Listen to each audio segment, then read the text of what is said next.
I wanted to show you my meds organizer.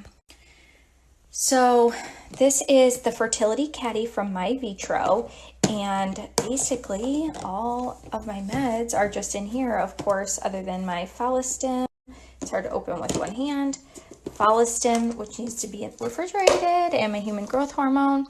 But I've got my alcohol wipes, all of my needles and syringes, Q-caps. I'm going to be starting ganirelix probably tonight, and it's all there.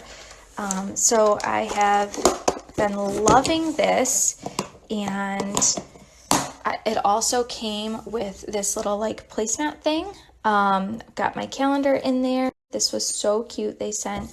And I wish I would have thought to take this with when I had to do my shots in the car, because it would have been so much easier to set them out there. So if I have to do any more, that's coming with me.